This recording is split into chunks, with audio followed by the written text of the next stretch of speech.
Huminto na sa pagdepensa si Mr. Sikong at siya naman ang nagpaulan ng pag-atake sa kalaban niyang halimaw. Sinabihan ni Sikong Yu ang dalawang lalaki na unahin na raw nilang patumbahin ang may pasimuno ng lahat. Sumang-ayon naman ang dalawang lalaki dahil ito na nga raw ang kanilang pagkakataon para mapatay si Sheng An. Tumawa lang si Sheng An habang pinapanood ang paglapit sa kanya ng dalawang lalaki, pinapasaya nga lang daw siya ng dalawang ito. Naisip ni Sikong Yu na parang may mali nga raw doon, bakit nga raw napakamahinahon pa rin ni Sheng An sa ganoong sitwasyon. Nagulat ang dalawang lalaki noong magkaroon na naman ng Monster Realm Portal sa may bandang likuran ni Sheng An. Bago pa man sila nakaatras ay tinamaan na agad sila ng pag-atake ng papalabas na halimaw. Sinabi ni Sheng An na siya nga raw ang tipo ng tao na napaka-metikuloso sa pagpaplano bago pa man gumawa ng anumang aksyon. Hindi nga raw siya gagawa ng hakbang kung wala siyang kumpiyansa na siya ang mananalo. Nangamba si Sikong Yu habang pinagmamasdan ang lumabas na halimaw na nasa likuran ni Sheng An. Mas lalo pa siyang nangamba noong pakiramdaman niya ang aura na inilalabas ng halimaw na ito. Hindi siya makapaniwala na nagawang makapagpasunod ni Sheng An ng dalawang Dominator Monster level. Habang nakikipaglaban ay sinabihan ni Mr. Sikong ang kanyang apo na wag daw itong basta tumayo doon at tumakbo na raw ito. Sinabihan ni Sheng An si Mr. Sikong na huli na raw para subukan pa ng mga itong tumakas. Tiyak nga raw na ikakapanlungo pa ng mga ito ang sunod ng mga itong malalaman. Sinabi ni Sheng An na hindi lang daw dalawang Dominator level monster ang nasa ilalim ng kanyang kontrol. Nagkaroon ng isang malaking Monster Realm Portal sa itaas ng kalangitan.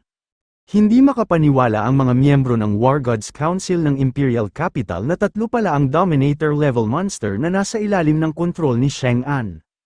Nagbuga ng mga nagkikidlatang kapangyarihan ang lumilipad na Dominator sa iba't ibang bahagi ng lungsod. Tumawa si Sheng An habang ipinagmamalaki na may tatlong araw siyang napapasunod na Dominator-level monster. Sinabihan niya rin ang mga taong kumakalaban sa kanya na doon ng araw ang mga ito mapapalibing. Sa sandaling mapatay na niyang araw ang mga pangahas na ito ay tiyak nga raw na susundin na siya ng iba. Habang sakay sina Zofan kay Little Gray ay naramdaman nila ang aura na inilalabas ng lumilipad na halimaw. Nag-alala ang ating bida dahil mukhang kasing lakas nga raw ng halimaw na ito ang isang Monster Cave Dominator level monster. Sinabi ni na Chi Fei at Zhu Hui na tama nga raw ang hinala nila na nagawa ngang makapagpalaki ni Sheng An ng mga Dominator level monsters nitong mga nagdaang taon. Nagalit ang ating bida dahil sukdulan ng araw talaga ang kawalang hiyaan ni Sheng An. Sinabihan niya rin si Little Gray na mas bilisan pa raw nito ang paglipad. Kailangan ng araw agad nilang makarating ng mabilis bago pa man lumaki ang pinsala ng buong Imperial Capital. Napuno ng takot ang mga tumatakbong mamamayan ng Imperial Capital dahil sa ginagawang pag-atake ng isang makapangyarihang halimaw. Karamihan sa mga ito ay sumisigaw ng malakas para may makarinig at makapansin ng paghingi nila ng tulong. Pinapanalangin nila na sanang araw ay dumating na agad doon ang mga Starfall Warriors na tutulong sa kanila. Napahinto ang Four-Winged Thunder Monster sa pagpapakawala ng mga kidlat noong may bigla na lang umatake sa kanya. Nabuhayan ng loob ang isang lalaki dahil mukhang naroon ng araw ang mga War Gods ng kanilang Imperial Capital, mukhang narito ng araw ang mga magliligtas sa kanila. Pero nagulat ang lalaking ito noong makita niya na isa rin palang halimaw ang umatake sa nanggugulong Dominator-level monster. Sumigaw ng saklolo ang isang ina noong makita niya na mapapataka na ng mga naglalakihang bato ang kanyang anak. Mabuti na lang at napakinig ni Little Gray ang paghingi nito ng tulong. Agad na pinabagal ni Little Gray ang pagbagsak ng napakaraming bato hanggang sa makalayo na ang nadapang bata. Hindi makapaniwala ang babae na iniligtas ng isang halimaw ang kanyang anak. Sinabihan ni Zofan ang babae na bakit daw nakatayo pa rin ito doon, lumayo ng araw agad ito at dalhin na nito sa ligtas na lugar ang bata nitong kasama. Sinabi ng babae na may sakay nga raw na tao ang halimaw na tumulong sa kanila. Ngayon pa nga lang daw siya nakakita ng halimaw na pumapayag na magpasakay sa isang tao. Sinabihan naman ng isang Starfall Warrior ang mausisang babae na tama na raw ang pagiging marites nito at bilisan na lang daw nito ang pagtakbo. Bumangon na ang lumilipad na Four-Winged Thunder Monster para paghigantihan si Little Gray sa ginawa nitong pag-atake sa kanya. Humiwalay na sina Chi Fei at Zhu Hui dahil sa pangamba na baka maging pabigat lang sila sa magaganap na labanan. Sinabihan na lang ni Zuhui ang kanyang anak na mag-ingat daw ito. Sinabi ni Zofan kay Little Gray na dito na nga raw magsisimula ang kanilang pakikipaglaban, ipakita na nga raw nito sa kanya kung gaano na ito kalakas. Umungol naman si Little Gray na nangangahulugan na anumang oras daw ay nakahanda na siyang makipaglaban. Nag-ipon ang lumilipad na Dominator-level monster ng malakuryenteng kapangyarihan sa pinakabunganga nito. Noong mapalaki na ito ng halimaw ay agad na niya itong ipinang-atake kina Little Gray. Gumawa ng barrier si Little Gray habang sinasalubong ang kapangyarihan na ibinato sa kanya ng Four-Winged Thunder Monster. Pinagpatuloy ni Little Gray ang pag-abante hanggang sa mabutas na niya ang skill ng kalaban nilang halimaw. Hindi makapaniwala ang Flying Dominator-level monster na mababaliwala lang ang napakalakas niyang skill. Kahit nag-a-activate na muli ng panibagong pag-atake ang Dominator-level monster ay nagpatuloy pa rin si Little Gray sa paglapit dito. Nagsalita ang Four-Winged Thunder Monster na napakalakas nga raw ng loob ng mga pakialamerong ito para kalabanin ang isang gaya niyang Dominator, mukhang hinahanap na nga raw ng mga ito ang kanilang kamatayan. Umatake na muli ang Dominator-level monster gamit ang isa pa nitong lightning attack skill. Pero napakadali lang itong hinawi ni Little Gray gamit ang isa nitong paa. Nagpatuloy sa paglapit si Little Gray kahit na inaatake siya ng halimaw. Hanggang sa maabot na nga ng mga matatalas niyang kuko ang Dominator-level monster. Tumilapo ng buong katawan ng Four-Winged Thunder Monster matapos itong tamaan ng pag-atake ni Little Gray. Sa lakas ng pag-atake na tumama dito ay lumagapak ito ng napakalakas pabagsak sa kalsada ng lungsod. Pinuri ni Zofan si Little Gray dahil talagang napakahusay nga raw nito. Hindi niya nga raw inasahan na hindi mababasag ng mga ginawang pag-atake ng Dominator-level monster ang depensa ni Little Gray. Tuwang-tuwa naman si Little Gray matapos marinig ang pagpuri sa kanya ng ating bida. Nagsalita ang Wasp King at sinabi na hindi na raw sila dapat magtaka, may Monster Emperor bloodline nga raw ang kanyang Master Little Gray kaya makakaya nga raw nitong lampasan ang lahat ng mga halimaw maging ang mga Dominator-level monster. Nakakapanghinayang nga lang daw at hindi pa lubusang bumabalik ang buong kapangyarihan ng kanyang master kaya hindi pa agad nito mapinsala ng matindi ang kalaban nitong halimaw. Pagkabangon ng Four-Winged Thunder Monster ay agad itong lumipad ng mabilis para tumakas. Naisip ng Dominator-level monster na nakakaramdam nga raw siya ng matinding takot habang kinakalaban niya ang halimaw na may sakay na isang tao. Kailangan ng araw niyang makabalik agad dahil nanganganib nga raw ang buhay niya doon. Sinabihan ni Zofan si Little Gray na habulin na raw agad nito ang Four-Winged Thunder Monster. Kapag sinundan nga raw nila ito ay matatagpuan na nila kung nasaan ang walang hiyang si Chang'an. Nagsama-sama sa iisang sulok ang mga natitirang miyembro ng Imperial Capital War Gods Council. Sinabihan ng mga ito ni Chang'an na talagang nagmamatigas pa rin daw ang mga mahihinang ito. Sinabi rin ni Chang'an na bibigyan pa niya nga raw ng isa pang pagkakataon ang iba kung gusto pa ng mga itong mabuhay. Kailangan nga lang daw ng mga itong lumuhod sa kanyang harapan habang daladala ang ulo ni Old Master Sikong. Kapag nangako nga raw ang mga ito na magiging kanyang alipin ay pagbibigyan na niya nga raw ang mga itong mabuhay. Sinabi ng isang lalaki na hinding-hindi nga raw sila magpapaalipin sa isang traidor na gaya ni Chang'an. Sinabi rin ng isang lalaki na wag na nga raw itong mangarap na may sasama pa sa naiisip nitong kabaliwan, mas mabuti pa nga raw na patayin na lang sila ng mga ito kaysa naman maging traidor din sila sa buong sangkatauhan. Sinabihan ni Chang'an ang mga kinatawan ng iba't ibang war god families na dahil nga raw nananabik na ang mga itong mamatay, siya na nga raw ang magkakaloob ng kamatayan na hinihiling ng mga ito. Sinabi ni Mr. Sikong na matagal na panahon na nga raw ang nakakalipas noong huli siyang mapalaban sa ganoong kadelikadong sitwasyon. Pero sa tingin niya naman daw ay makakaya pa rin niyang makipaglaban kahit pa may dalawang Dominator-level monster na kasama ang walang hiyang si Chang'an. Bigla na lang nawasak ang suot na damit ni Mr. Sikong noong gamitin na nito ang inirereserba nitong kapangyarihan.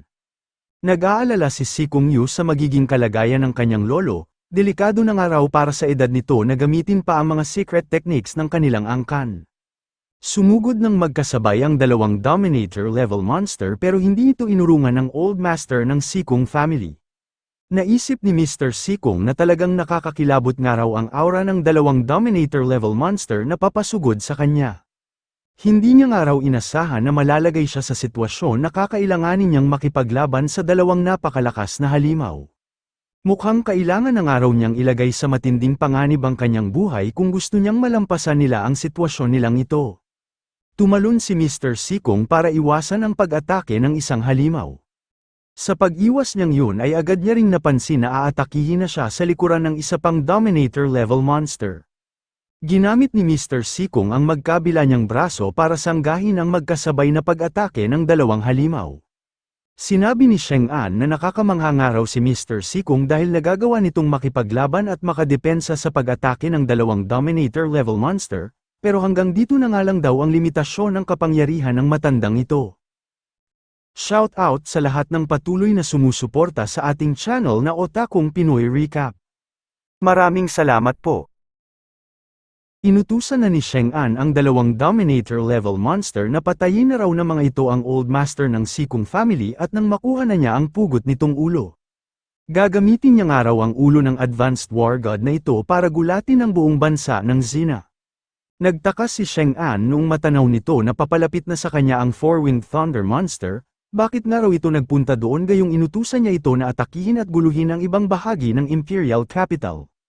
Nabahala si Sheng An dahil pinagpatuloy pa rin ng halimaw ang mabilis nitong paglipad habang papalapit ito sa kanila. Sa takot ng Four-Winged Thunder Monster ay agad itong pumasok sa gusali kung nasaan si Sheng An at ang iba pa niyang mga kasamahan na halimaw. Nagtaka si Sheng An kung ano nga raw ang nangyayaring ito. Nagulat ang mga kinatawan ng mga War God families sa pagdating doon ng isa na namang Dominator-level monster. Pero nagtaka rin silang lahat kung bakit nga raw parang napakalaki na ng pinsala na tinamo ng halimaw na ito. Hindi makapaniwala si Sheng An na malalagay sa ganoong kalagayan ang Four-Winged Thunder Monster, napapaisip siya kung sino raw ang may kagagawa nito. Nabahala si Sheng An na baka nga raw kagagawa nito ng mga Dominators na naninirahan sa mga monster caves. Sa pangamba ni Sheng An na may malakas pa siyang makakalaban ay agad niyang inutusan ang mga tagasunod niyang Monster King at Monster Dominator na bilisan na raw ng mga ito ang pagpatay kina Old Master Sikong. Nangamba ang mga kinatawan ng mga War God families noong makita nila na lulusubin na sila ng mga naglalakasang halimaw, nag-aalala na sila na baka ito na nga raw ang kanilang magiging katapusan. Habang papalapit si Little Gray ay agad nitong ginamit ang kanyang suppression skill noong matanaw nito na nasa panganib ang buhay ng mga tao na nananatili sa loob ng gusali. Napahinto sa pag-abante ang mga halimaw noong makaramdam sila ng isang nakakasindak na kapangyarihan. Nagtaka si Sheng An kung ano na naman daw ang nangyayari ngayon, bakit nga raw tumigil sa pag-atake ang lahat ng kanyang mga halimaw. Paparating na sina Little Gray sa gusali kung saan nagaganap ang kaguluhan. Nabasag ang malaking bintana noong pumasok na si Little Gray, hindi na ito nag-aksaya pa ng oras at agad na inatake ang Dominator-level monster na pinakamalapit sa grupo ni na Mr. Sikong.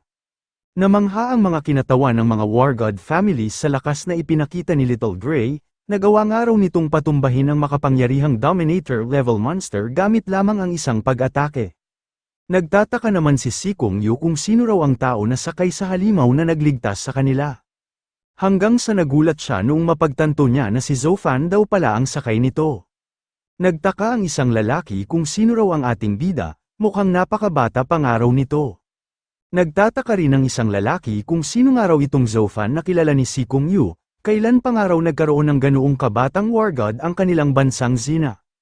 Bukod kay Sikong Yu ay nakikilala rin ni Old Master Sikong ang ating bida, ito nga raw ang talentadong anak ni Commander Zuhui.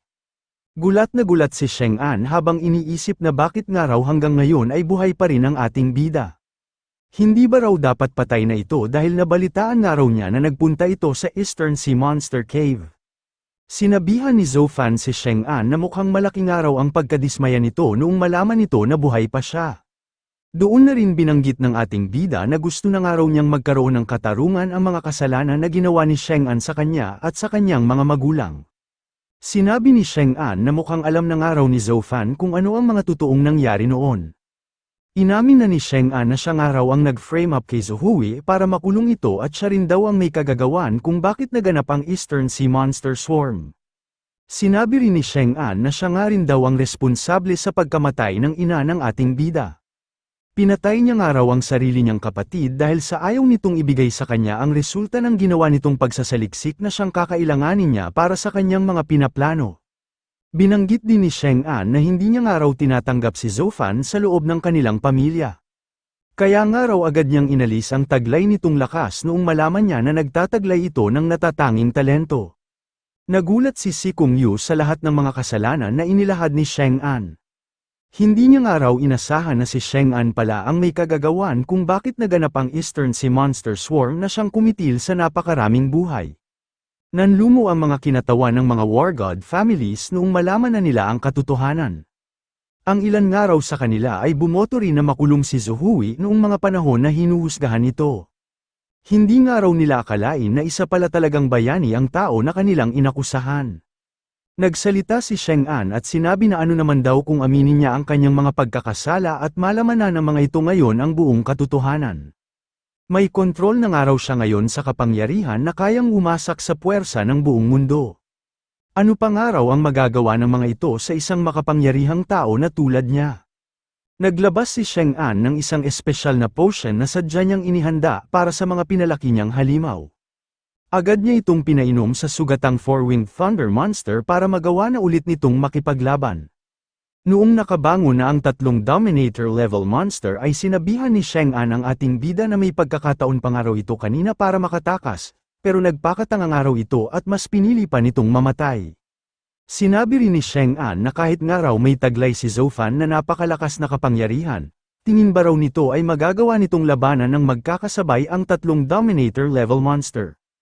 Tinawag ni Mr. Sikong ang ating bida para sabihin na makikipaglaban nga raw siya kasama ito. Sumagot naman si Zhou Fan at sinabi kay Old Master Sikong na alitan nga raw ito sa pagitan nilang dalawa ni Sheng An. Siya na nga raw ang bahala dito at lumikas na raw ang mga ito sa isang ligtas na lugar. Imumungkahi pa rin sana ni Sikong Yu na tutulungan niya ang ating bida pero sinabihan siya ng kanyang lolo na kailangan na nga raw nilang umalis. Alam niya nga raw na nag-aalala ito para kay Zhou Fan pero baka nga raw makasagabal lang sila sa gagawin nitong pakikipaglaban. Nasa harapan ni na Little Gray at ng ating bida ang dalawang Dominator-level monster na pinalaki ni Sheng An. Sa likuran naman nila ay naroon ang Four-Winged Thunder Monster na naghahanda na para umatake. Nagsimula na rin sa pag-atake ang Dominator-level Spider, nagpakawala ito ng kanyang mga sapot para bihagin sina Zhou Fan at Little Gray. Agad na pinagpuputol ng ating bida ang spiderweb na bumalot sa kanila, at agad rin siyang nagpakawala ng pag-atake para wasakin ang skill na ibinato sa kanila ng Four-Winged Thunder Monster. Madali lang na napawalang bisa ng ating bida ang pag-atake ng dalawang halimaw gamit ang kanyang bagong espada. Namangha ang ilan sa mga hindi pa nakakatakas sa lakas na ipinapakita ng ating bida, hindi sila makapaniwala na ganoon lang nito kadaling dedepensahan ang pag-atake ng dalawang Dominator-level monster. Maging si Sheng An ay hindi rin inasahan na hindi uubra kay Zhou Fan ang combined attack ng kanyang mga halimaw. Talagang napakalaki ng araw ng inilakas ng ating bida kumpara noong huli itong nakipaglaban sa Eastern Sea Monster habang inililigtas nito ang kanyang ama. Pero mukhang may nakakalimutan pa nga raw ang batang ito, nakalimutan na nga raw nito na hindi lang dalawa kundi tatlo ang kanyang Dominator-level monster. Nagpakawala na rin ng pag-atake ang isa pang Dominator-level monster patungo sa direksyon ni na Little Gray. Pero madali lang itong dinepensahan ni Little Gray gamit ang matatalas nitong kuko. Nagulat si Sheng An noong makita niya ito, napapaisip siya kung isa rin daw bang Dominator-level monster ang halimaw na kasama ng ating bida. Tinawag ni Zhou Fan si Sheng An para sabihin na ito na nga raw ang araw na mamamatay ang walang hiyang ito. Habang papatakas ay sinabihan ni Mr. Sikong ang kanyang apo na noong naghatid na raw ito ng impormasyon ay hindi nga raw nito nabanggit sa kanya na ganoon na pala kalakas si Zhou Fan. Sumagot naman si Sikong Yu at sinabi sa kanyang lolo na noong huli nga raw silang magkita ng ating bida ay hindi pa nga raw ito ganoong kalakas. Takang-taka na si Sheng An kung bakit hindi tumatalab kina Zhou Fan ang pag-atake ng kanyang tatlong Dominator-level monster. Galit na galit si Zhou Hui habang naaalala ang lahat ng mga kawalang hiyaan na ginawa sa kanila ni Sheng An. Dapat na nga raw silang sumali sa laban para patayin na ang walang hiyang ito. Agad namang sinabihan ni Chi Fei si Commander Zhou Hui na maghintay raw muna ito at huwag daw muna itong basta-basta kikilos. Sinabi rin ni Chi Fei na kilala nga raw niya si Sheng An na isang tao na napakatuso, kaya malamang nga raw ay may itinatago pa itong alas na inihanda nito para sa mga ganoong sitwasyon.